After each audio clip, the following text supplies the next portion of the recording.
cuáles son los temas que van a ingresar.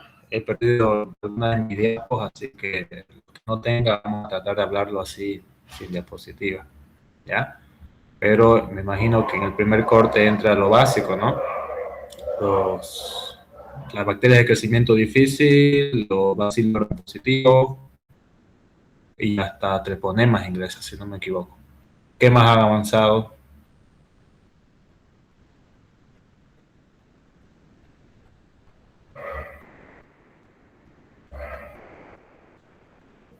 ¿O no se acuerdan que han avanzado?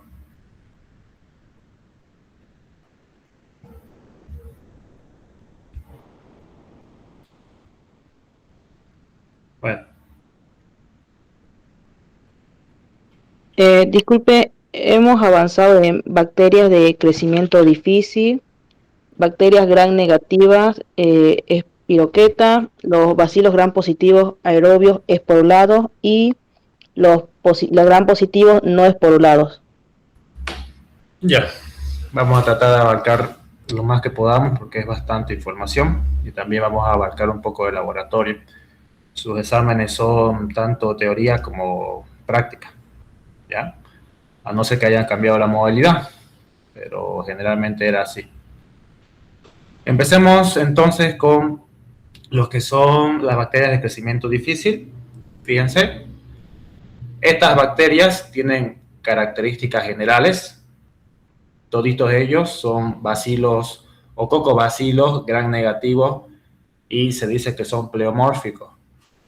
¿Qué significa pleomórfico? Que pueden variar en cuanto a su morfología, ¿ya?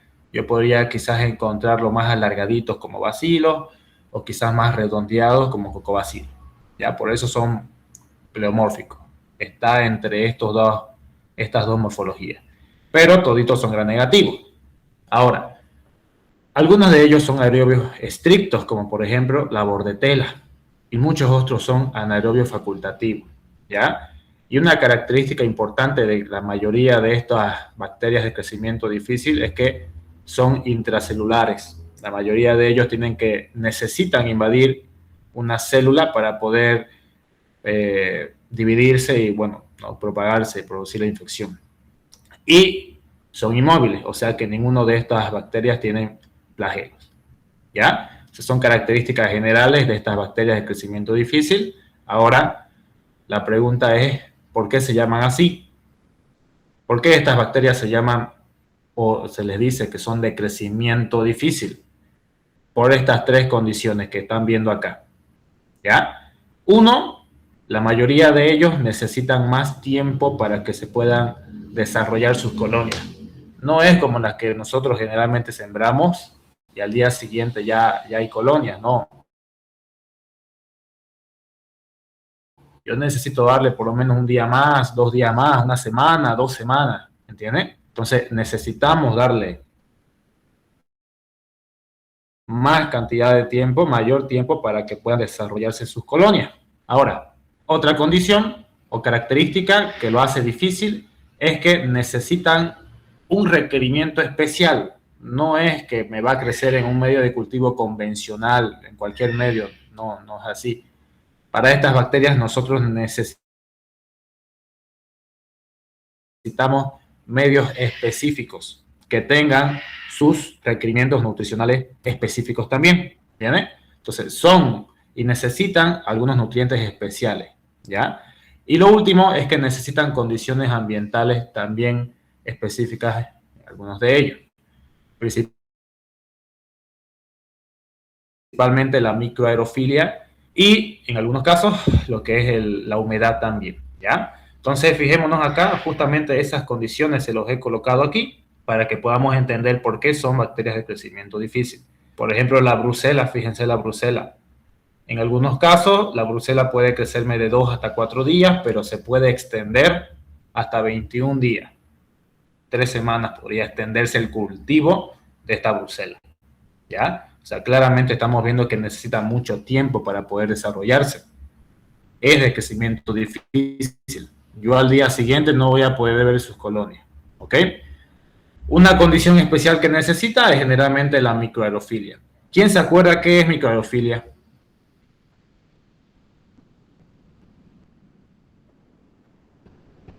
¿Se acuerdan qué es la microaerofilia? Bacterio 1.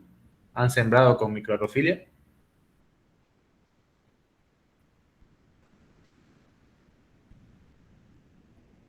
¿O no se acuerdan de eso? Microaerofilia.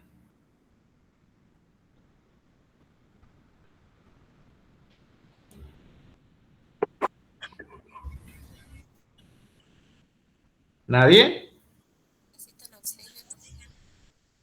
¿Cómo? Que necesita poco oxígeno para su crecimiento.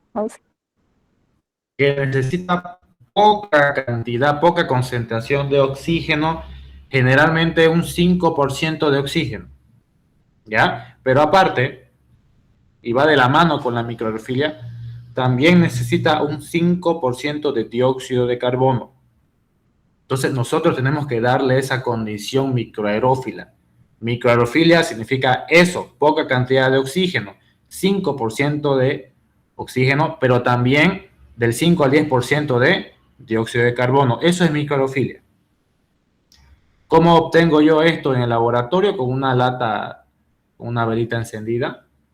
El fuego consume el oxígeno, lo deja al 5%, se apaga el fueguito y el humo que desprende libera igual del 5 al 10% de CO2. O sea, le damos el ambiente que necesitan las bacterias. ¿Ya? Ahora, no va a crecer en cualquier medio. Necesitamos un medio más enriquecido que, aquí se los puse, por ejemplo, el agar Brucella, ¿ya? O un agar sangre que esté enriquecido con caldo BHI o caldo también triticasa. Que son caldos que necesitan sí o sí ser enriquecidos con más sustancias para que me pueda desarrollar la Brucella. Si no, no me desarrolla. Un agar sangre normal no me crece. ¿Ya? Bordetella, fíjense, la bordetella también tarda bastante en desarrollarse, 2 días mínimo, pero lo normal es de 3 hasta adelante podría crecer sus colonias. ¿Ya? Esta bordetella es aeróbica estricta, por si acaso. Entonces, sí o sí tenemos que darle un entorno que tenga oxígeno, pero también debemos darle un entorno húmedo para nuestra bordetella. ¿Ya? Con oxígeno y también con humedad para la bordetella. Acuérdense que la bordetella causa la famosa tosferina. ¿Ya? Tos paroxística intensa es una fase de la tosferina, esa tos paroxística intensa. ¿Ya? Entonces, para que yo pueda desarrollar esta bordetella, necesitamos un medio especial que tenga esto, almidón o carbón vegetal. Sí o sí se necesitan estos componentes para que crezca mi bordetella. Si no, no me crece. ¿Ya? Ahora, esto quizás les puedan preguntar. Yo he visto que hay preguntas cuando consultan, ¿no? el medio en el cual crecen, por ejemplo, la bordetella o el corinobacterio, que son los más comunes. Para la bordetella, fíjense, el agar Bordet-Genjow. Ese es el agar para que me crezca mi bordetella.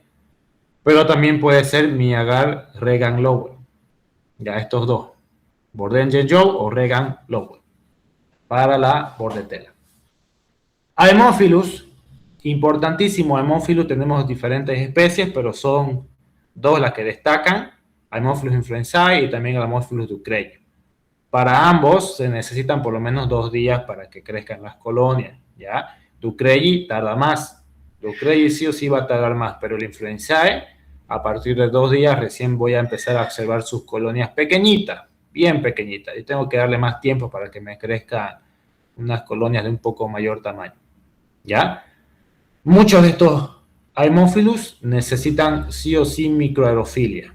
En especial estos que son patógenos, influenzae y ducreyi, necesitan microaerofilia para poder desarrollarse. Si no, no crecen. Y en el caso del influenzae necesita ambos factores. ¿Ya? El nutriente especial que necesitan estos Haemophilus son los factores, el factor 5 y el factor 10. ¿Ya? Factor 5 y factor 10.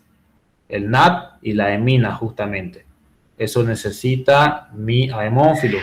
Y para que yo pueda desarrollar Haemophilus, yo puedo jugar. Ya yo puedo jugar. El factor 10 es la hemina, que está en la sangre. Yo puedo desarrollar Ducreyi y solamente un agar sangre, porque no necesita el otro factor. Pero para el Haemophilus yo necesitaría los dos factores. ya tanto el 5 como el 10. El factor 5 es NAT. El NAT está dentro de los eritrocitos. Ahora, ¿cuál es el medio que tiene destruidos los eritrocitos? El agar chocolate. ¿No ve? Entonces, generalmente el chocolate lo empleamos para que se me desarrolle Haemophilus influenzae. La pasteurela generalmente tarda 2 días, puede tardar un poquito más. Esta pasteurela es de crecimiento difícil, muchas veces no crece porque son bacterias que necesitan microfilia, y generalmente causan infecciones de heridas, mordeduras, y es difícil que se me desarrollen esas bacterias de una mordedura.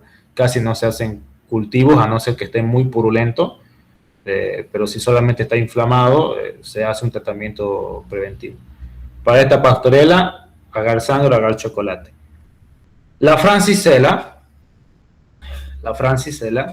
que esto causa la tularemia, por lo menos necesitamos hasta 5 días, y lo importante de la francisella es que necesita un aminoácido, la cistina, ¿ya? La cistina y alguna fuente de hierro. Justamente la cistina tiene hierro y tiene también ácido sulfúrico. ¿Qué medio ocupamos para la francisella? Un agar sangre que tenga sí o sí cistina, porque si no, no crece. Ese es el requerimiento especial que necesita la francisella, ya este aminoácido, la cistina. Si no, no me crece. Ahora, veamos un poquito de manera general acerca de sus reservorios y de las infecciones que producen. Por ejemplo, la brucela. Yo tengo diferentes especies justamente de brucela que pueden estar distribuidos en diferentes reservorios, algunos en bovinos, caprinos, ovinos, porcinos, caninos. Pero, ¿qué es lo que me causa esta brucela? ¿Ya? La famosa brucelosis. La brucelosis. ¿Ok? Esta brucelosis se le dice también fiebre ondulante porque la fiebre se eleva y luego disminuye, va y viene, ¿ya? Eso es la fiebre ondulante. Y también podría causar alguna afectación si es por una inoculación en la piel, en el tejido, podría llegar a causar justamente llegar hasta las articulaciones y el hueso, ¿ya? Y producir una afectación osteoarticular. Esto es importante de la brucela. Ahora, en la bordetela, lo importante de la bordetela, su principal especie es Bordetella pertussis.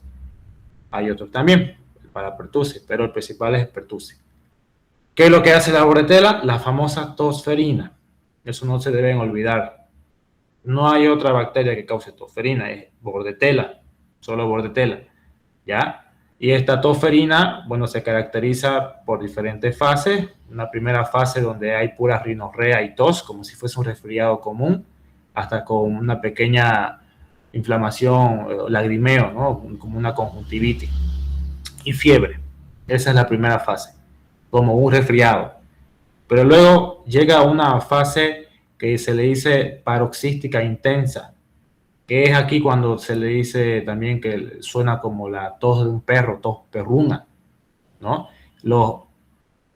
La tos que produce es tan fuerte que incluso podría provocar secuelas o complicaciones, ¿ya? Generalmente en los niñitos, por si acaso, niñitos de 3 hasta 5 años podrían ser que no se hayan vacunado, porque hay vacunas para la bordetela. Pero bueno, ¿cuáles son esas complicaciones para mi bordetela? En una tosferina, el prolaxo rectal, ¿ya? Esa es una complicación, un prolaxo rectal. De tanto toser, el colon en sí podría salirse, por así decirlo. Ese es prolaxo rectal. Está expuesto esa zona, ¿ya? Luego, otra complicación que puede producir la tosferina es una hernia abdominal. ¿Ya? Tanto toser también podría llegar a producir una hernia. Eso, Haemophilus influenzae, los dos importantes de estos Haemophilus, porque también hay diferentes especies. Uno es el Haemophilus influenzae, el serotipo B es el más importante, y otro es el Haemophilus ducreyi. Ambos causan diferentes patologías. Por ejemplo, el influenzae se caracteriza por esto de acá, por una neumonía, por una epiglotitis y por una meningitis también. Generalmente en niños también. Ya, en niños. En adultos podría causarse, sí, si está inmunodeprimido, pero generalmente no causa. Lo más que podría llegar a causar en un adulto es una neumonía o una epiglotitis, pero meningitis tendría que ser muy, muy grave la infección o la inmunodepresión. Generalmente es en niños. Y el Haemophilus ducreyi, este sí, importante, Haemophilus ducreyi produce el famoso chancro blando, también llamado chancroide. Esta es una ITS, ¿ya? El chancroide o chancro blando. Bueno, aquí la pausterela, ya la pausterela causa también acá infecciones justamente de cuando hay mordeduras justamente por animales, ya que cuesta que crezcan estas bacterias, y lo que causa es justamente esa inflamación en la zona que se ha producido la lesión. Ahora, también podría ser que por respirar las gotitas respiratorias de estos animales, mamíferos y aves, nos pueda producir algún tipo de infección respiratoria, ¿no? Y del pulmón también podría diseminarse por vía sanguínea y llegar hasta las meninges. Incluso del mismo tejido, si la infección no se trata correctamente, del mismo tejido puede alcanzar la vía hematógena y diseminarse, ¿no? Hasta las meninges. Entonces, esa es la pausterela. Luego la francisela que se le dice generalmente fiebre de los conejos, ¿ya? Hay otra, por si acaso, que es la fiebre de las ratas, que es por otra bacteria, pero esta es la fiebre de los conejos, que prácticamente eso es la tularemia, ¿ya? Igual es una enfermedad, una infección que pues, se caracteriza por subir y bajar la fiebre del paciente. ¿Dónde podemos encontrar como reservorio a esta bacteria? Justamente en conejitos, liebres, ratones, y tenemos un vector justamente que puede transmitir esta francisela entre estos, podemos decir, tipos roedores o conejos, que son garrapatas, ¿ya? Por medio de la garrapata se puede transmitir esta bacteria y llegar también hacia nosotros. Lo que les decía, la brucela, fíjense, la brucela tenemos diferentes tipos de brucela, brucela abortis, canis, suis, melitensis. Lo que nos interesa aquí nosotros es, primero, ver de que esta brucela puede estar en diferentes mamíferos, ¿ya? Va a estar en vaca, puede estar en perro, puede estar en chanchitos, en cabritas, en ovejitas, ¿ya? Entonces, esta brucela lo que causa es la famosa brucelosis. Y la brucelosis siempre la tenemos que relacionar con la leche, ¿ya? Siempre relacionamos la brucelosis con la leche. Entonces, si yo no hago un correcto tratamiento de esa leche y yo lo consumo de manera directa, podría ser, si el animal está infectado, podría ser de que me infecte justamente por esta brucela y me produzca la famosa brucelosis. Ahora, ¿qué es la brucelosis? ¿Alguien está hablando?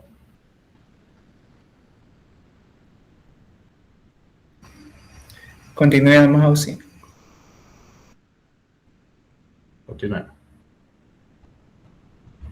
¿Qué es la brucelosis? Es esto, son las fiebres ondulantes que les decía, que suben y bajan, ¿ya?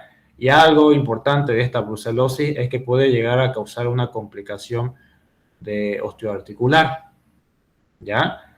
Un 20%, un 30% podría complicarse y producir esta complicación. Solo principalmente, vamos por la bordetela. La bordetela, bueno, ya sabemos que produce la tosferina, ¿ya? Tenemos también la parapertussis, bueno, dos especies importantes, bordetela pertussis y la parapertussis. La parapertussis produce un tipo de tosferina, pero más leve, pero el más importante siempre va a ser la bordetela pertussis, que es la que produce como tal la tosferina. Y ya saben entonces, tosferina coqueluche se caracteriza primero por una fase de tipo resfriado común, rinorrea, tipo conjuntivitis, ¿no?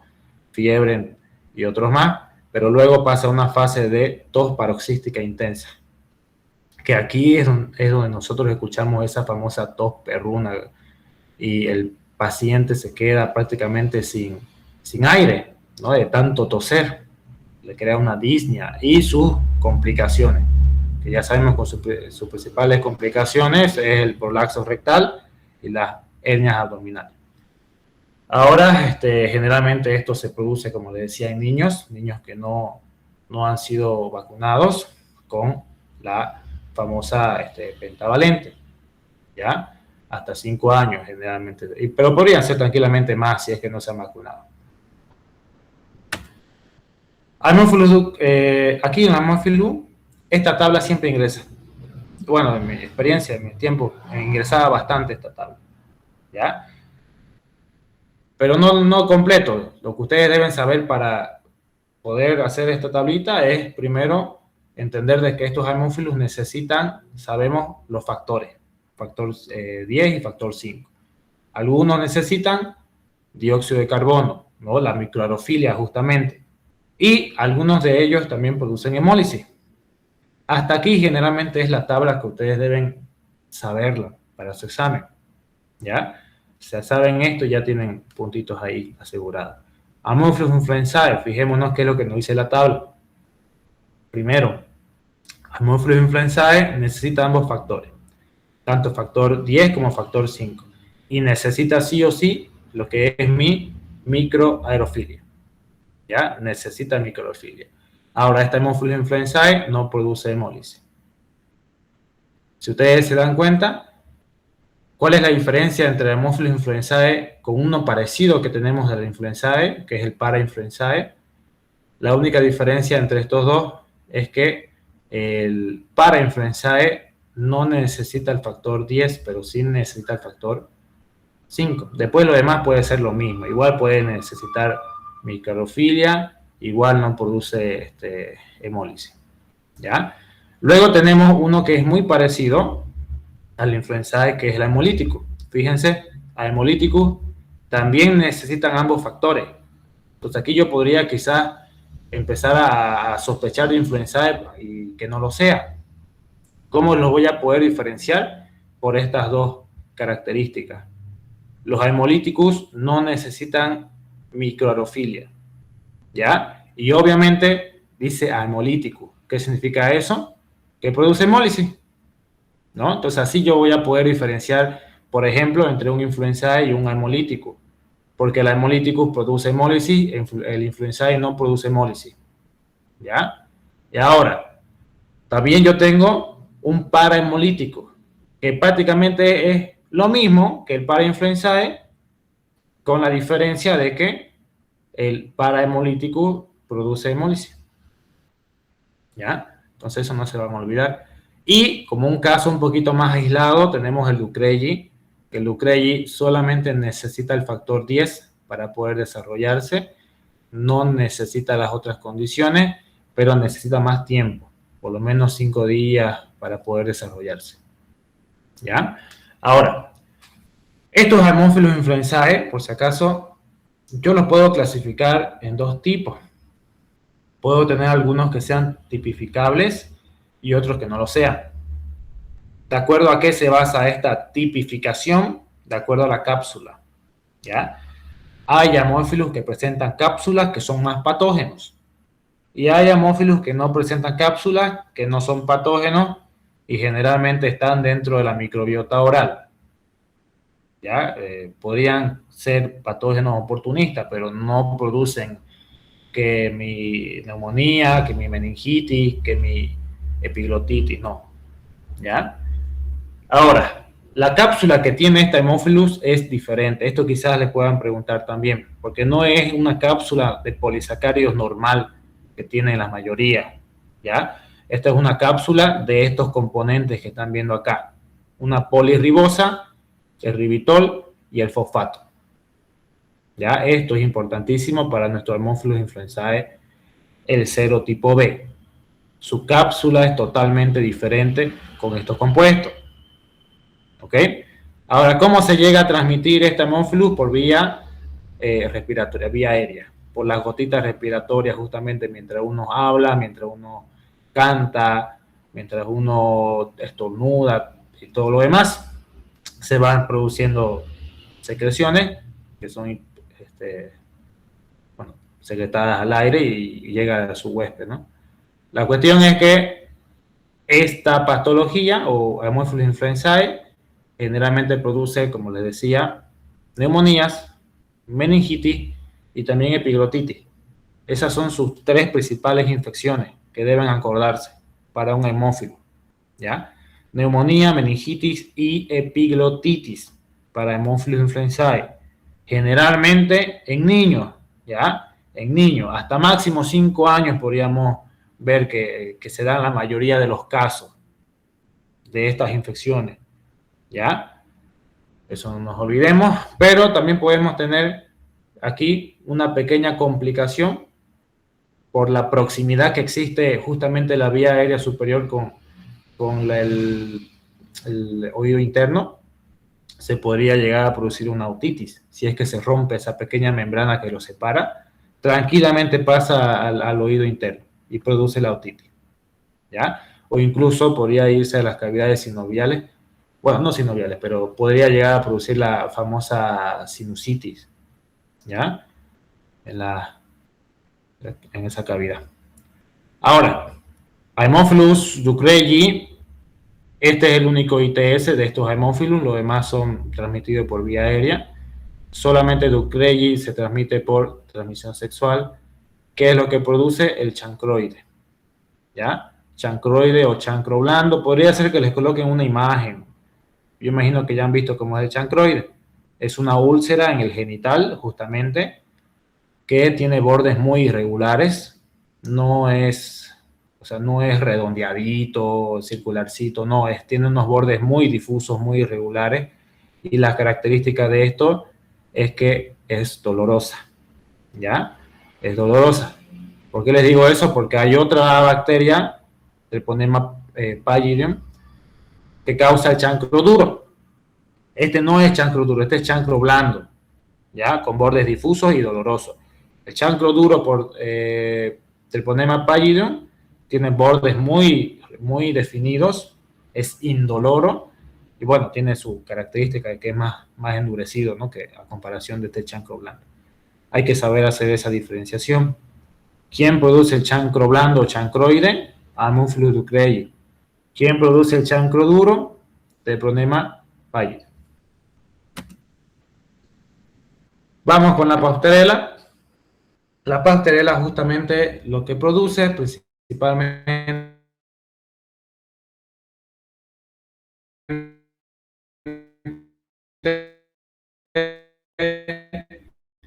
es infecciones por mordeduras, ¿ya? En piel y tejido blando. Ahora, de esta Pasteurella hay diferentes especies, pero la que es más patógena porque se ha detectado más factores de virulencia es la Pasteurella multócida. ¿Qué es lo que tiene esta Pasteurella? Toxinas, incluso LPS y cápsulas, ¿ya? Ahora, por las secreciones de estos animales, uno los respire y me produzca algún daño a nivel respiratorio, una infección respiratoria, ¿ya? Y del pulmón o del tejido blando pueden alcanzar tranquilamente la vía sanguínea, diseminarse a donde quiera y llegar a las meninges. Y ahí produce la meningitis.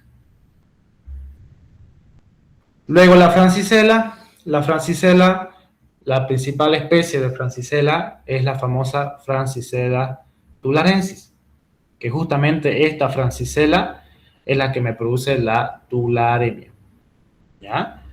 La tularemia.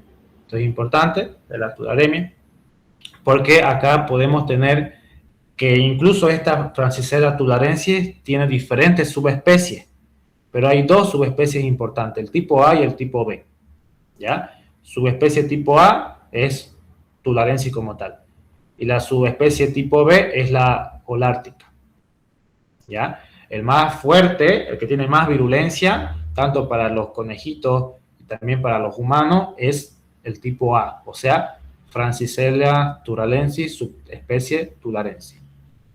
Pero luego la Francisella tularensis, subespecie holártica, tiene una virulencia más intermedia, o sea que no es tan fuerte como la anterior, ¿ya? ¿Qué es lo que produce esta Francisella? Ya dijimos, la famosa tularemia, es conocido como fiebre de las ratas o también fiebre de los conejos, porque generalmente produce la afectación en los conejitos. Ahora la pregunta es, ¿cómo nos llega a nosotros? ¿Cómo me va a llegar a mí esta tularemia? Por la picadura de un vector, que generalmente son las garrapatas, o también podrían ser los mosquitos, ¿ya? Pero principalmente las garrapatas. Así se llegan a transmitir esta transicela. ¿Qué es lo que me produce? La tularemia, el sademia. Ahora, puede ser que esta tularemia se complique y me produzca justamente su clasificación clínica de tularemia neumónica, donde afecta justamente al tracto respiratorio inferior, o podría ser también de que me afecte los ganglios porque están por el ojo, ¿no? Y producir una tularemia oculoganglionar. Bueno, ya vamos a terminar esta parte. Vámonos con los bacilos gram positivos. Lo importante de los bacilos gram positivos es que los vamos a clasificar en aquellos que son aerobios y aquellos que son anaerobios, ¿ya? Y también los clasificamos, por si acaso, en aquellos que forman esporas y aquellos que no forman esporas. Eso es importante, hacer una diferenciación. Yo puedo tener tranquilamente bacilos gram positivos aeróbicos que forman esporas, pero también puedo tener bacilos gram positivos aeróbicos que no forman esporas, ¿ya? Por ejemplo, ¿quiénes son mis bacilos gram positivos aeróbicos que forman esporas? Aquí están mis bacillos. Ya, estos son aeróbicos, están en todo el medio ambiente, en materia de descomposición, son saprófitos, la mayoría de ellos no nos hacen nada, están allí, ¿ya? Y forman esporas. Pero yo puedo tener también a estos otros bacilos gram positivos aeróbicos también, pero que no forman esporas. Aquí vamos a tener a la listeria, vamos a tener al Corynebacterium listerioe, vamos a tener a la nocardia. Son los principales, ¿ya? Esto viendo la clasificación de aquellos que son aeróbicos. Pero yo también puedo tener aquellos bacilos gram positivos que sean anaeróbicos y que formen esporas. En este caso, aquí tendríamos tranquilamente a los famosos Clostridium, ¿ya? Los Clostridium son anaeróbicos y forman esporas. Bueno, Bacillus anthracis, bueno, empecemos por los aeróbicos que forman esporas. Aquí vamos a tener justamente a los Bacillus. Tenemos 3 especies importantes, 2 de ellas son patógenas, uno es saprófito contaminante. Los 2 patógenos son los que están aquí, Bacillus anthracis y Bacillus cereus, ¿ya? Y el contaminante es el Bacillus subtilis. La importancia del Bacillus subtilis es que es el principal contaminante de sus medios de cultivo. Cuando no se trabaja con unas condiciones adecuadas en laboratorio, yo voy a tener un montón de cultivos contaminados con Bacillus subtilis, ¿ya? Pero bueno, Bacillus anthracis, yo creo que todo el mundo ha escuchado hablar del anthrax, el famoso anthrax, ¿ya? O carbunco, cualquiera de los dos nombres, lo mismo. ¿Quién produce esa patología principalmente? Mi Bacillus anthracis. Este es el que me produce el anthrax o el carbunco. Y esta patología se clasifica en 3 manifestaciones o variedades clínicas. Puede ser cutáneo, si es que yo me caí en la vegetación y había una espinilla con este bacillus, justamente en materia de descomposición, y me inoculé la bacteria, me puede dar un anthrax cutáneo, una úlcera que se empieza a necrotizar en la piel, pues. Ese es el cutáneo, ¿ya? Podría ser también de que yo me haya consumido un alimento contaminado con este bacillus y que me produzca la misma lesión, pero a nivel gastrointestinal, ¿no? Podría ser tranquilamente. Y lo más grave de estos Bacillus anthracis, del anthrax como tal, es cuando se produzca la variedad respiratoria, que se dice que esta variedad respiratoria no se produce de manera natural.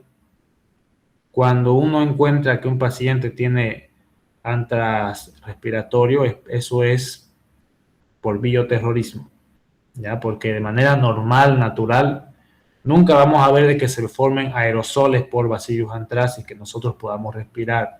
No se forman. ¿Ya? Entonces eso, para que se acuerden nomás. ¿Cuál es la variedad o el tipo de anthrax que es utilizado como bioterrorismo? Es el anthrax respiratorio. ¿Por qué? Porque no se pueden producir aerosoles de Bacillus anthracis de manera natural. Eso sí o sí tiene que ser por una intervención humana, ¿ya? De una persona. Tenemos a Bacillus cereus. El Bacillus cereus también es otro saprófito. Toditos estos son saprófitos, por si acaso. Están en el medio ambiente, materia orgánica en descomposición, agua, aire, vegetación, animales en descomposición, ¿ya? En el medio ambiente, son contaminantes, podemos decir. Pero Bacillus cereus se caracteriza por esto, porque produce infecciones, mejor dicho, intoxicaciones alimentarias, ¿ya? Por una toxina anémica que podría llegar a producir, o una enterotoxina también. Entonces la toxina anémica produce vómitos y la enterotoxina produce más diarrea, o sea, intoxicación alimentaria tal cual. Eso es lo principal, la principal patología que produce Bacillus cereus. Intoxicación alimentaria, ¿ya? Y también esas mismas toxinas podrían llegar a afectar lo que es la conjuntiva del ojo y producir una infección como una conjuntivitis, ¿ya?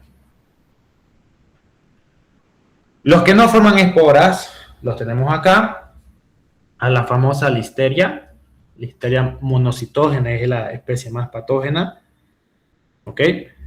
Esta listeria monocitógena, perdón, también es ambiental, está en todos lados y generalmente causa infecciones en neonatos, niños también, y pacientes que están inmunodeprimidos. Si un paciente está con las defensas altas, no habría ningún problema, ¿no? Pero si ese paciente está inmunodeprimido, ahí vamos a tener un problema, generalmente los extremos de la vida. El recién nacido, el neonato, y también lo que es el adulto mayor, ¿ya?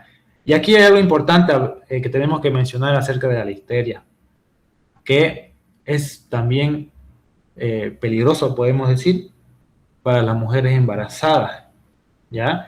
Porque podría llegar a causar un aborto espontáneo de la mujer embarazada. Es peligrosísimo la listeria monocitógena cuando llega a producir una infección en una mujer embarazada. Corynebacterium diphtheriae produce la famosa difteria.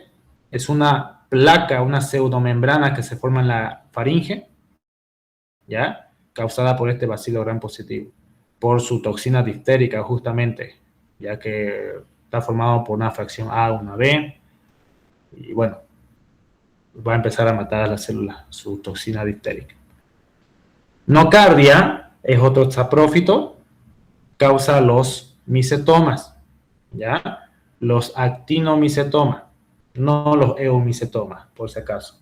Los actinomicetomas son producidos por bacterias, justamente nocardia es la principal, ¿ya? Entonces nocardia. Un micetoma prácticamente es una tumefacción de una sección donde uno se inocula, o sea, empieza a crecer, a hincharse, y empieza a producirse huequitos que son fístulas. Y ahí se empieza a segregar una secreción con granos, ¿ya? Eso es un micetoma, también llamado pie de madura. Pero bueno, veamos el Bacillus. ¿Qué sabemos de los Bacillus? Son bacilos gram positivos. Sabemos que son bacilos gram positivos, ¿ya? Son aeróbicos y forman esporas. Estos son los Bacillus. ¿Qué especies importantes tenemos de Bacillus? Bacillus anthracis, Bacillus cereus son los principales patógenos. Cada uno causa su respectiva patología, pues, ¿no? Y tenemos uno que es contaminante, que se llama Bacillus subtilis. Después les voy a mostrar los cultivos y demás. Ahorita solamente estamos viendo las patologías que produce, ¿ya? Entonces, Bacillus anthracis, ¿qué causa Bacillus anthracis? El anthrax o el carbunco, ¿ya? Sabemos que produce el anthrax o el carbunco, pero tenemos diferentes variedades clínicas. Si se transmite por vía cutánea, una inoculación directa, se produce el anthrax o el carbunco cutáneo. Son prácticamente úlceras necrotizadas, o sea, se empieza a necrotizar ese tejido, empieza por una pápula pequeñita, pero va creciendo, se va formando la úlcera y va formando una costra, ¿ya? Que se le dice escara negra, una costra negra que se crea en la superficie, porque se está necrotizando el tejido, ¿ok? Ahora, en el caso de que yo me haya consumido un alimento contaminado con esta bacteria, ¿ya? Entonces me puede producir tranquilamente un carbunco o anthrax gastrointestinal o incluso uno faríngeo. Cualquier nivel del tracto gastrointestinal podrían producirse estas vesículas con escara negra. Y obviamente en este caso la manifestación clínica que yo voy a poder observar principalmente va a ser una diarrea con sangre, porque hay una úlcera que está activa y está sangrando dentro del tracto gastrointestinal, ¿ya? Eso es lo principal que podemos observar. Y si es por vía, si se quedó en la faringe, una faringitis o amigdalitis. Ahora, el carbunco pulmonar sabemos que es el único que es utilizado como una arma de bioterrorismo. Eso es lo importante del carbunco o anthrax pulmonar o aérea, ¿ya? Porque de manera natural no se producen aerosoles de esta bacteria. Sí o sí debe ser por acción humana. Entonces, tiene una altísima mortalidad. 75% de los pacientes van a fallecer. De 100, 75. Esa es su relación, su probabilidad, ¿ya? 75% de mortalidad. Ahora, algo que les pueden preguntar tranquilamente de este Bacillus es su toxina, ¿ya? Tenemos dos toxinas del Bacillus anthracis. La toxina edémica y la toxina letal. Son dos toxinas. Y estas toxinas se forman por la unión de diferentes factores. Ya aquí tenemos el antígeno protector. Este antígeno protector se puede unir al factor edema y la unión de ellos dos pues simplemente causa la toxina del edema, toxina edémica, ¿ya? El antígeno protector más factor de edema, eso, su conjunto es la toxina edémica. Y la toxina letal es la unión de este factor protector con el factor letal, ¿ya? Simplemente es el antígeno protector más el factor y ya está. ¿Entienden? Ahora, ¿cuál es la función de este antígeno protector? Unirse a los receptores. Es muy parecido a los demás que vamos a ver por si acaso. La mayoría de estas toxinas están formadas por dos partes. La primera parte, en este caso el antígeno protector, se encarga de unirse a un receptor. Y una vez se une y se interactúa, ingresa al interior y se libera. Y libera luego este factor edema o factor letal, que es lo que causa el daño como tal. ¿Ya? Entonces, eso. Ahora, Bacillus cereus causa infecciones gastrointestinales, vómitos y diarrea. Y también un tipo de conjuntivitis, una infección ocular. ¿Por qué? Por sus toxinas, ¿ya? Produce una toxina edémica y también produce una enterotoxina. Ahora, ¿cómo me puede llegar a producir también una infección ocular? Por enzimas citotóxicas que pueden dañar el tejido, ¿ya? Estas enzimas de acá.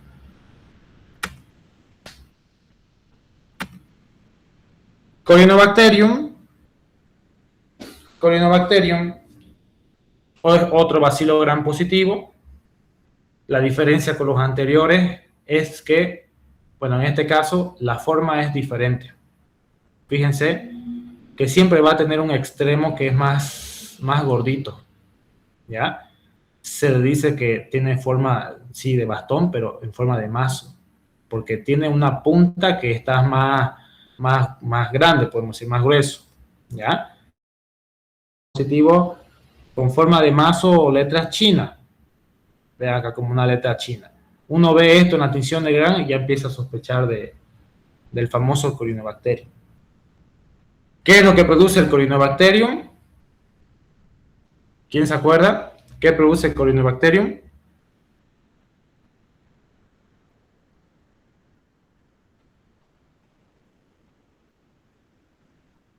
¿Alguien sabe? Difteria. La difteria. ¿Y qué es la difteria? Es una faringitis donde se produce ¿una qué?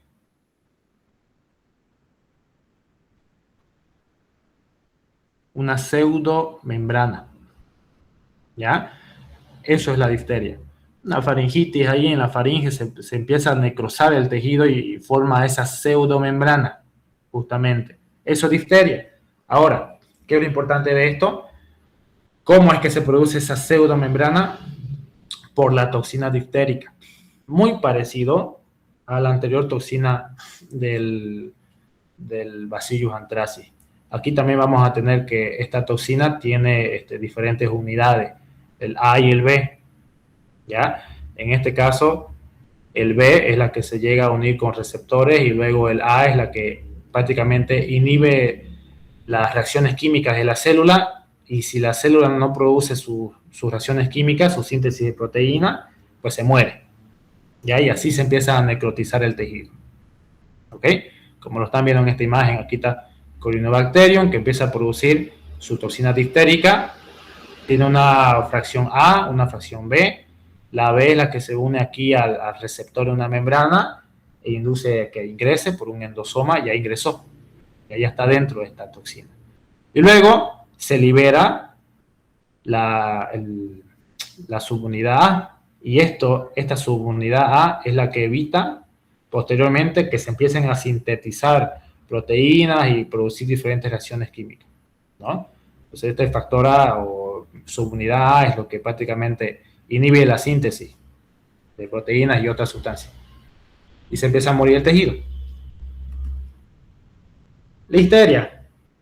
Vamos con listeria. Listeria, justamente les decía de que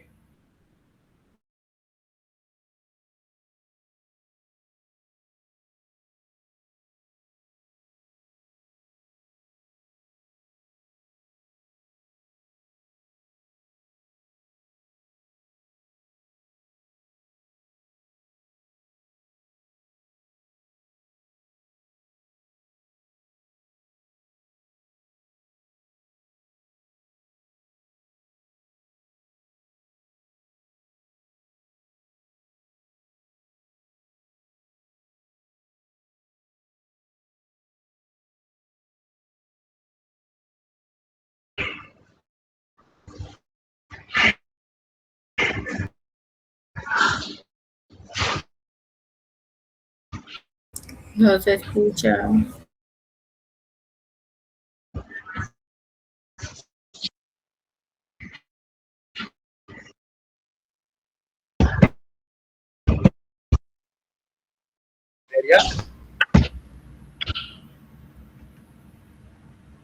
¿qué pasó? No se ve la presentación. ¿Cómo que no se ve, chicos? Bueno, no sé si fue a mí, pero se cortó. Ahora sí. ¿Recién se cortó o estaba cortado hace tiempo? Cuando empezó a decir género listeria. Ah, ya, bueno. Entonces les decía, lo importante de la listeria es que nosotros entendamos qué es lo que produce. ¿Ya? Listeria produce tres cosas importantes: meningitis, sepsis y neumonía. ¿Ya? ¿En quiénes? En pacientes inmunodeprimidos, adultos mayores o también recién nacidos. ¿Ya? Eso es lo importante de la listeria. Ahora, otra cosa de la listeria que les decía es que puede atravesar la placenta y producir un aborto espontáneo en las mujeres embarazadas. ¿Ya? Eso es lo importante de la listeria. Bueno, esto ya no. Ya con esto vamos a terminar con los Clostridium, porque tenemos 4 Clostridium importantes, ¿ya? El Tetani, Perfringens, Botulinum y el Difficile. Empezamos por el Tetani. Fíjense, todos los Clostridium también son bacilos gram positivos, pero ¿cuál es la diferencia entre estos bacilos gram positivos con los anteriores? ¿Quién me puede decir? ¿Qué diferencia hay entre los Clostridium con los Bacillus, con la Listeria, con los demás?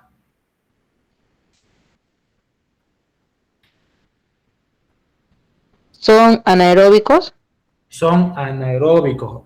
O sea que yo, para que pueda desarrollar y cultivar estas bacterias, yo tengo que hacerlo siempre en condiciones de anaerobiosis, o sea, con mi jarrita, mi jarra de anaerobios. Generalmente el diagnóstico de estas bacterias no se hace por un método de cultivo, sino más por un método de toxinas o serológico, o incluso clínico, ¿ya? No se hace muchas veces cultivo como tal de estas bacterias, por si acaso, a no ser que se requiera. Pero empezamos por Clostridium tetani. Clostridium tetani produce la famosa toxina tetánica, ¿no?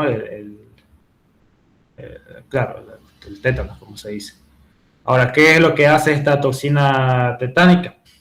Prácticamente, fíjense, esta es la toxina tétanoespamina. ¿Qué es lo que hace esta tétanoespamina? Afecta en lo que es una sinapsis, una señal eléctrica, ¿ya? Y entonces, ¿qué es lo que va a pasar? Esa señal eléctrica del tejido nervioso hacia el tejido muscular hace que el músculo se empiece, y los nervios también, se empiecen a contraer, y se contrae, y se contrae, y se contrae. ¿Me entiendes? Entonces el músculo está sumamente contraído y es por eso que acá el paciente empieza a curvarse hacia atrás. Incluso puede contraerse tanto que el mismo hueso podría llegar a romperse por tanta contracción que tiene ese músculo, ¿ya? Esta es la principal toxina que produce el Clostridium tetani, la tétanoespamina.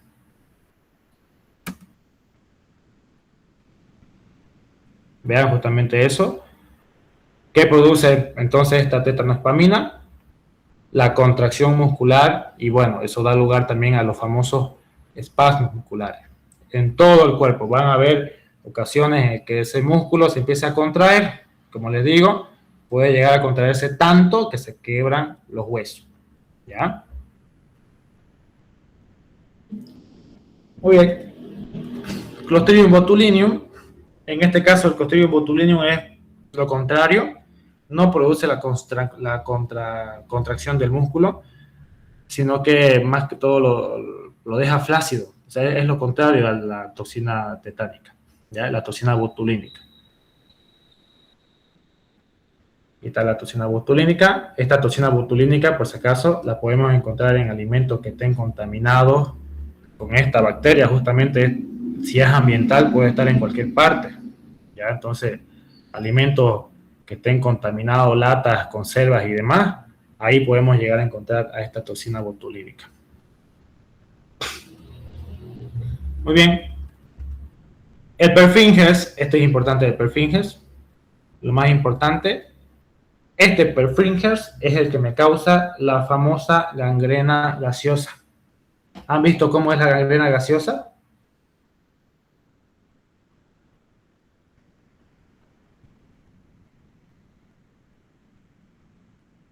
¿Han visto la gangrena gaseosa alguna vez?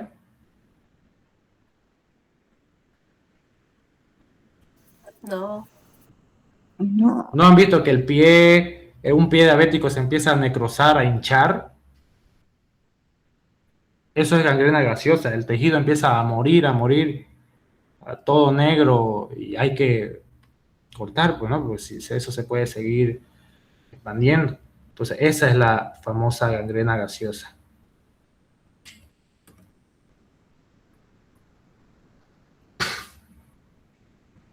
Y por último, mi Clostridium difficile, les puede preguntar tranquilamente qué es lo que produce este Clostridium difficile. Una colitis pseudomembranosa, ¿ya? Eso es lo que produce mi Clostridium difficile, que generalmente se ve como o sea, en el intestino, en el interior del intestino, no hay acá, se ven como unos anillos en el interior, ¿ya? Eso es una colitis pseudomembranosa. Eso, ¿ya? Eso en cuanto a la parte teórica. Después podemos hablar de los treponema. Treponema causa, sabemos, la treponema pallidum principalmente, causa lo que es la sífilis, ¿no? ¿Saben de sífilis?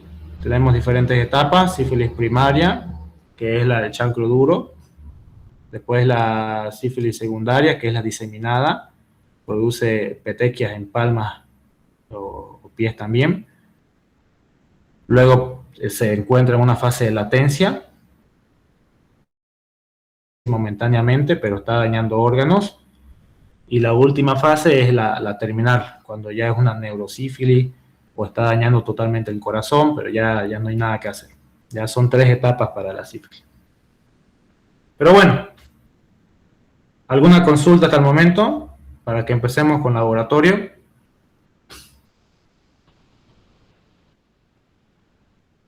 Todo quedó claro. Ya, muy bien, entonces vamos a empezar con laboratorio. Empecemos con Haemophilus porque siempre pregunta Haemophilus. Esto es importante de Haemophilus. Sabemos que los Haemophilus son bacterias de crecimiento difícil porque necesitan más tiempo, porque necesitan nutrientes especiales, ¿no? Y necesitan una condición especial.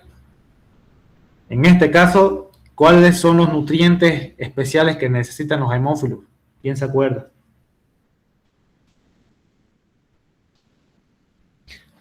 Factor 5 y el factor 10, ¿no? Estos son mis nutrientes especiales. El factor 5 es el NAT. ¿Y dónde está el NAT?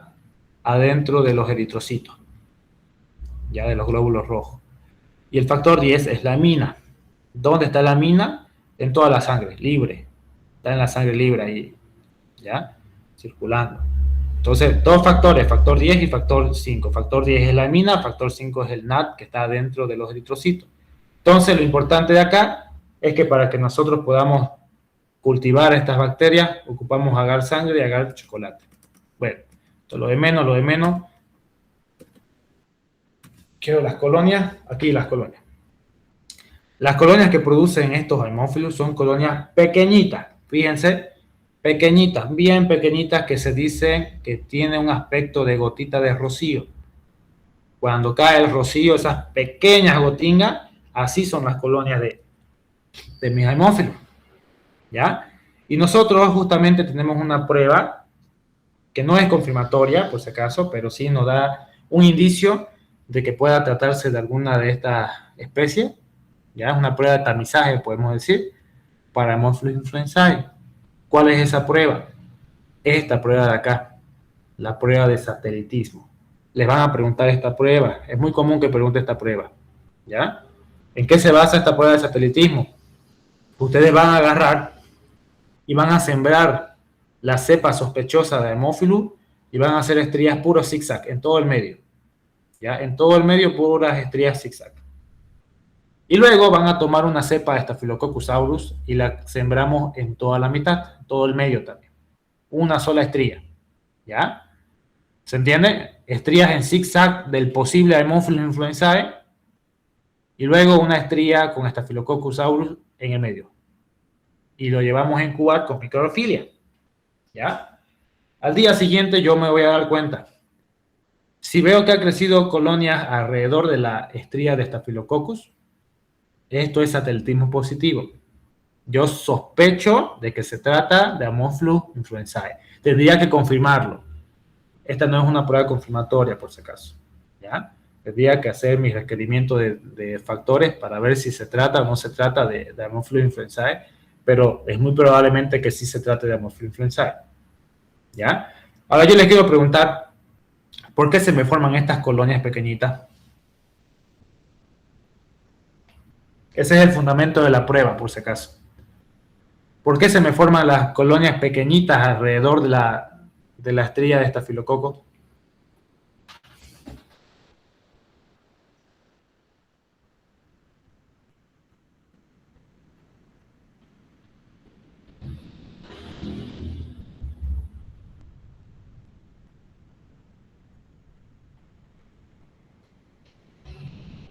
¿Nadie sabe?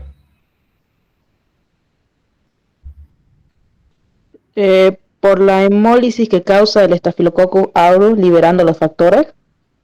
¿Liberando qué factor? El factor NAP. Ese es el fundamento. nosotros sabemos que el agar sangre tiene sangre, pues, ¿no? Pues si no, no se llama agar sangre. Y en la sangre yo encuentro al factor 10, que es la hemina. Ese factor 10 está libre en todo el agar sangre. Pero el factor 5 no está libre porque el factor 5 está adentro de los eritrocitos. Y el agar sangre, ¿cómo tiene a los eritrocitos? Los tiene intactos. ¿No ve? Entonces, un Haemophilus influenzae, para que crezca, necesita tanto el factor 10 como el factor 5. Si yo siembro la muestra aquí en agar sangre y fuese un Haemophilus influenzae, no me crece. No crece, porque le falta un factor, le falta el factor 5, que está adentro del eritrocito. Entonces, justamente esta prueba se basa en que nosotros ocupamos una cepa de Staphylococcus aureus, que sabemos que son beta-hemolíticos, ¿ya? Y como este Staphylococcus aureus produce beta-hemólisis, alrededor de la estría se van a destruir los eritrocitos. Y entonces, alrededor de la estría va a existir los dos factores, pues, ¿no? El factor 10 como el factor 5. Y es por eso que crece mis colonias como satélites, colonias pequeñitas alrededor de esta estría, ¿ya? Eso pregunta y hasta les puede decir que esquematicen esa prueba. Luego tenemos esta pruebita de acá, de la prueba de los factores. Podemos ocupar un medio caldo agar con BHI o triticasa de soya, o incluso el Meyer Hinton se va a aplicar tranquilamente, ¿ya? Lo que importa en esta prueba de especie es que nosotros tenemos diferentes discos con factores. Yo puedo tener el factor 5, el factor 10, e incluso podría tener un disco que tenga ambos factores, ¿ya? Algunos lo tienen, otros no. Algunos solamente ocupan el factor 5 y el factor 10. Es suficiente. Entonces, ¿cómo yo voy a darme cuenta de qué especie se trata?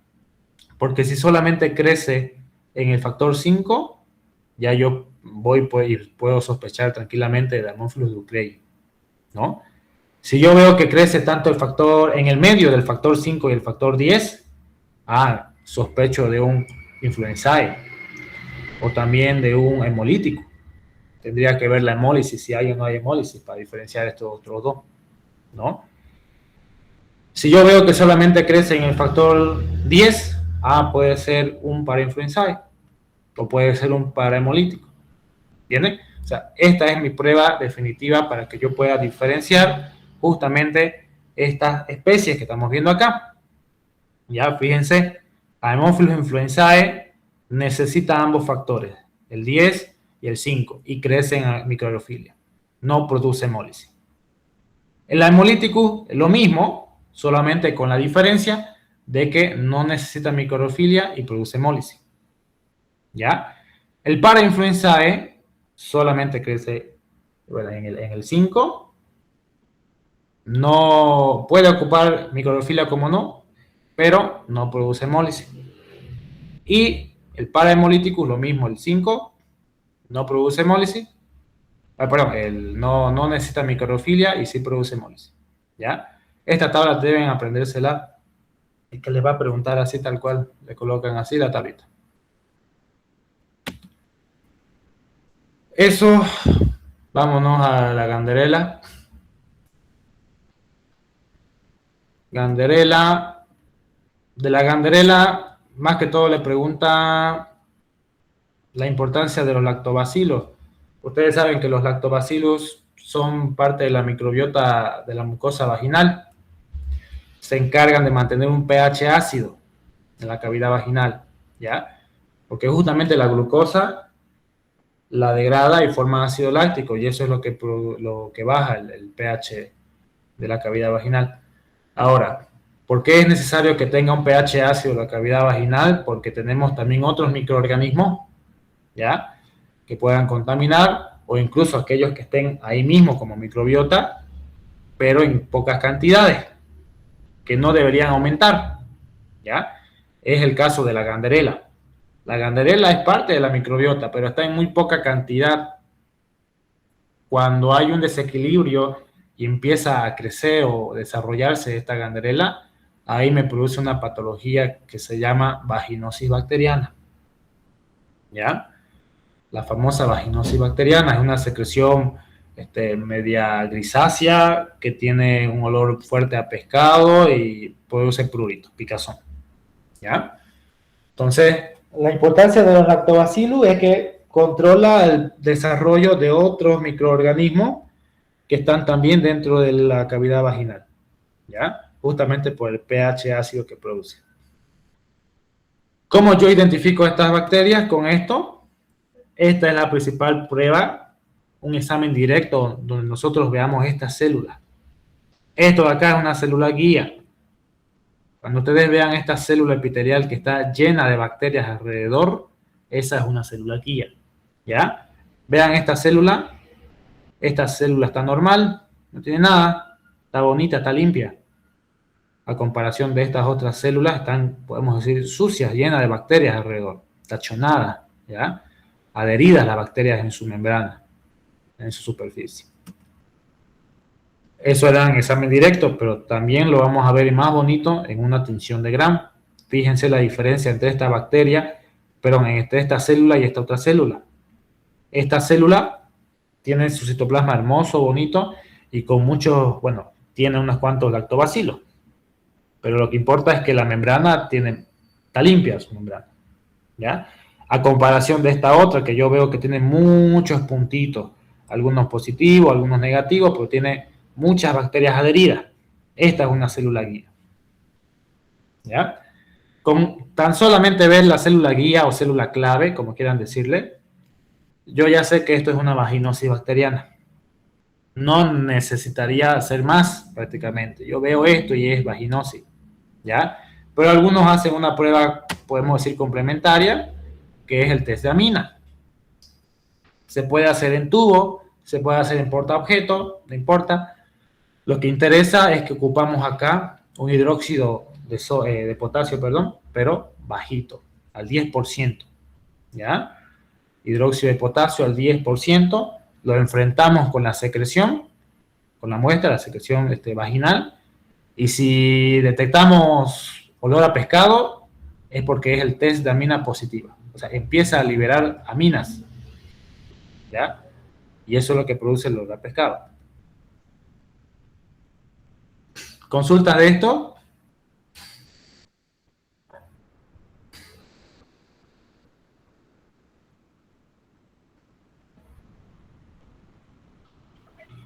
Doctor, disculpe, ¿será que lo puede colocar a la página donde salían los factores de Haemophilus? Por favor. ¿Los qué? Ya lo cerré. A ver, lo voy a volver a abrir. El 4, el 4 dice. ¿Pero qué necesitan? ¿La tabla?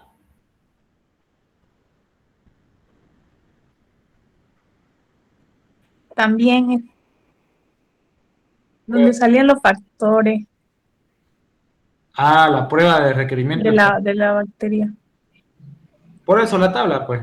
A ver, analicémoslo sin ver. Haemophilus influenzae, ¿qué necesita para crecer? Factor 10, factor 5. Factor 10, factor 5, microaerofilia, sí o sí, y no produce hemólisis. ¿No ve? No produce hemólisis. Aquí está, se lo voy a colocar. ¿Lo pueden ver? Aquí está. ¿Estoy compartiendo o no? Sí, se ve. Sí. Esta tabla, como les digo, deben aprendérsela. Aquí lo importante es mi influenzae, mi parainfluenzae, el Haemolyticus, el parahemolyticus y el Ducrey, ¿ya? Los demás no he visto que los coloquen, sinceramente. Generalmente son esos los que colocan en el examen.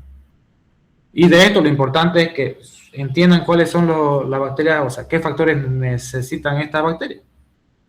Influenzae necesitan ambos factores. Haemolyticus también. ¿Cuál es la diferencia entre ellos? Influenzae crece en microfilia, Haemolyticus no. O sea, no necesita microfilia el hemolítico, ¿ya? Si es que no me doy cuenta por eso, Otra forma de darme cuenta es por la hemólisis. A Hemolyticus produce hemólisis. En cambio, Influenzae no produce hemólisis. Luego tenemos el parainfluenzae y el parahemolítico. Es lo mismo. ¿Qué vemos acá? Ambos no producen factor, no necesitan el factor 10, pero sí necesitan el factor 5. ¿Ya? El parainfluenzae puede llegar a ocupar la microfilia como el influenzae normal, pero no produce hemólisis. Y el parahemolyticus no necesita microfilia y sí produce hemólisis. ¿Ya? Y el Ducrelli solamente crece en agar sangre. Eso es importante. ¿En qué agar me crece el agar Ducrelli? Yo les dije, en agar sangre, y ahora yo les pregunto a ustedes, a ver. ¿Ducrelli puede crecer en agar chocolate también?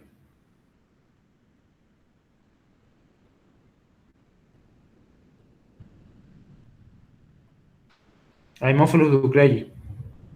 ¿Crece en chocolate? Sí. ¿Y crece en sangre? Igual crece, pero se ve se observa pequeñas colonias. Sí, se observa poquitas colonias. Necesitamos darle mucho tiempo para que crezca bien. Pero lo importante es que nosotros entendamos por qué crece en agar sangre Ducrelli y no crece el influenzae. Porque el Ducrelli solo necesita el factor 10, la hemina. ¿No ves?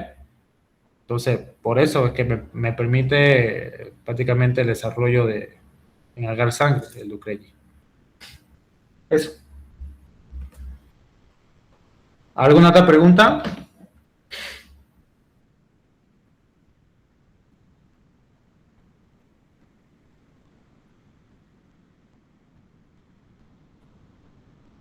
A ver, yo les voy a hacer preguntas, ya vamos a terminar. De un modelo que me han pasado. Dice, vacío gran positivo esporulado que No se causa... ve. ¿Cómo? No, le estoy leyendo nomás, no lo puedo compartir. Bacilo gran positivo esporulado que causa intoxicación alimentaria. Yo les voy a dictar y ustedes me van a decir cuál es. ¿Ya? ¿Será Corynebacterium?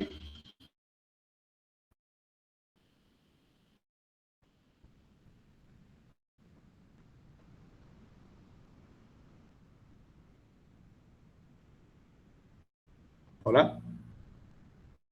No, ¿Será Listeria? No. Tampoco. ¿Pausterella? No. ¿Brucela? Sí. Sí. No.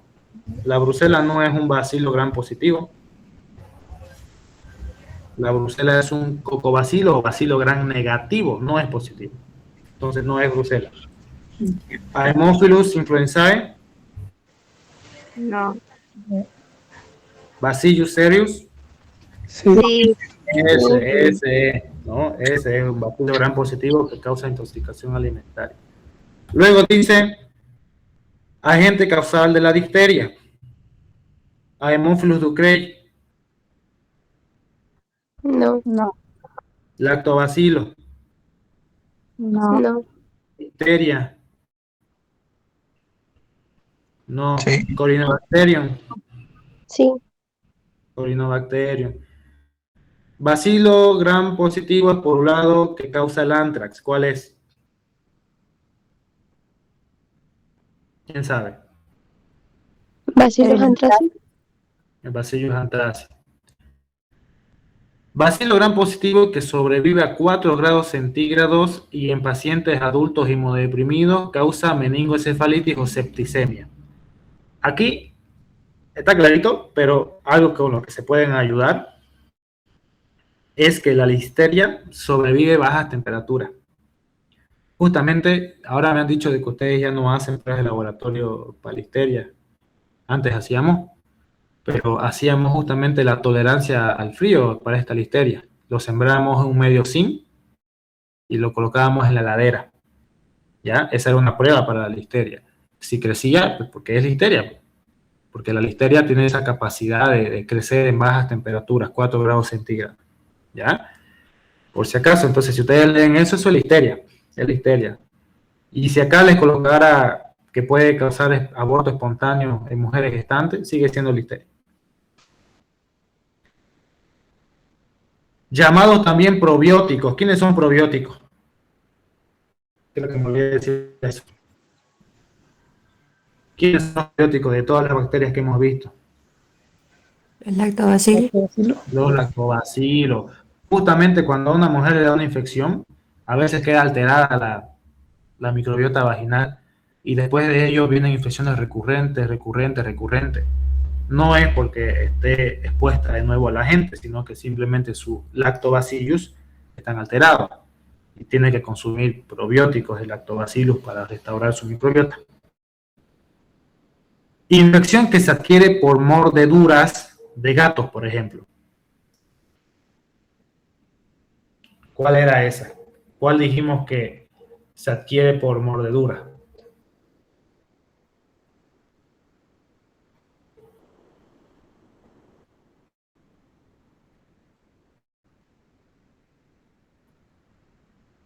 ¿Quién era mordedura? ¿Será Brucela? No. ¿Será Francisela? No. La Pausterela. ¿Ya? Cocobacilo gran negativo causante de tos ferina, Seboretella pertussis.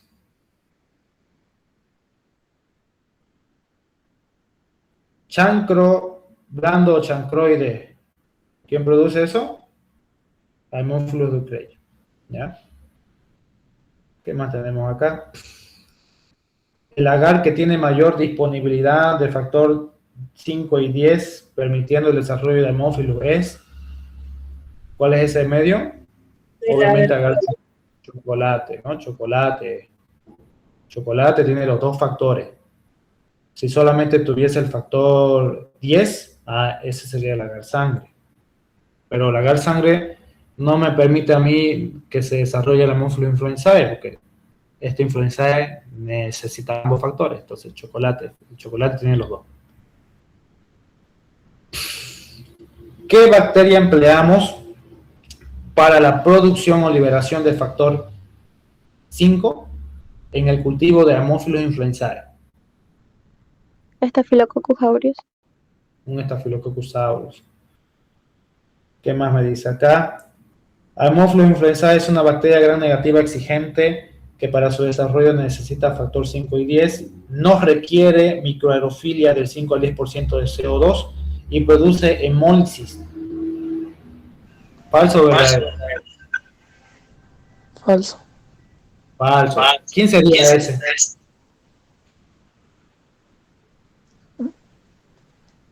¿Cuál bacteria sería si no es influenzae?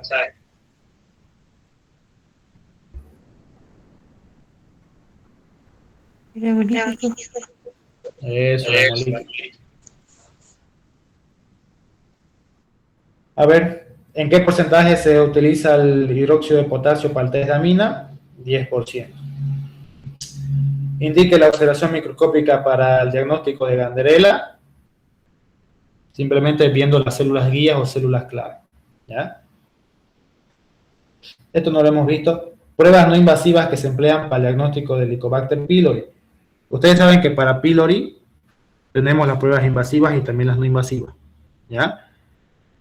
La no invasiva principalmente sería tranquilamente hacer un test, ya un test de antígeno en S, que esa es la prueba ideal. Es mucho mejor que detectar anticuerpos de pylori, por si acaso. El test de antígeno en S de pylori tiene mayor sensibilidad que el otro. Ya me indica si está aguda, activa la infección o no. Pero también podría ser un test de la ureasa. Claro que en la ureasa nosotros le damos una solución de urea al paciente y luego medimos la cantidad de marcador de urea que está marcado con un radioisótopo, ¿no? Y se detecta. Esa es la prueba de la ureasa. Pero lo que son endoscopías, Los que son biopsias, no, esos son totalmente invasivas. ¿Ya? Entonces, ¿cuál sería la respuesta acá? Una prueba de antígeno en ese. Ese no es invasiva para nada. ¿Qué es una disbacteriosis? Simplemente la alteración de la microbiota intestinal. El principal predominio que debe tener la microbiota siempre deben ser los bacilos gram negativos, ¿ya? Y luego van a estar mis bacilos gram positivos, luego van a estar mis cocos gram positivos, puedo tener levaduras, hay una variedad, pero siempre el que predomina son los bacilos gram negativos. Si es que yo tengo predominio de otra bacteria, un bacilo gram positivo, un coco gram positivo, una levadura u otra, eso es una disbacteriosis, ¿ya? Una alteración de esa microbiota. ¿Y qué causa esto generalmente? El consumo de antibióticos, generalmente por consumir antibióticos indiscriminadamente, ¿ya? Bueno, chicos, yo creo que es suficiente. ¿Hay alguna consulta? Para que nos vayamos y sigan estudiando, sigan repasando, no se queden, nunca se conformen por si acaso con un resumen que alguien les da. Ustedes deben hacer su propia información, ¿no? Eso va a ser parte de su proceso de aprendizaje. Entonces, ustedes también agarren, hagan sus esquemas, quizás algo que no se haya dicho, lo anotan, le aumentan, ¿ya? ¿Hay alguna consulta?